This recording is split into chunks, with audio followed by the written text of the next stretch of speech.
भोजपुरी के नंबर 1 पे ला के रख दिले बारे हैं। उनके नाम है भैया खेसारी। झमकवला से ना, भोजपुरी के ऊपर लियावला से होई। मतलब जितना कम बजट में यहाँ काम होई तो जे हमारे नया नया भाई सिंगिंग करत आ रहे हैं वो लोग आके गावल लोग। ज़्यादा कुछ ना लागी, बस म्यूजिक के पैसा लागी, बाकी सब रिकॉर्डिंग सब चीज़ फ्री होला। आवल लोग काम हो जाए सब। हिंदू धर्म खतरा में बा, डिजिटल जमाना में हो गई बा। खेसारी लाल यादव एक भोजपुरी के धरोहर हैं। अब वो सोचत या कि चलो एक के बदनाम करके शादी कर लेवल जाओ आ प्रॉपर्टिया में आधा हिस्सा बना लेवल जाओ। असली बिहार न्यूज़ में आपका स्वागत। एकदम हम मस्त बानी और असली बिहार न्यूज़ के देखे वाला हमारा भगवान स्वरूपी जनता के तहे दिल से प्रणाम करतानी।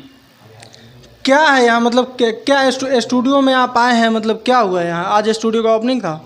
आज माँ काल रात्रि स्टूडियो को ओपनिंग रहे हमारे बड़े भैया सोनू भैया के, वहीं पे आइल बानी।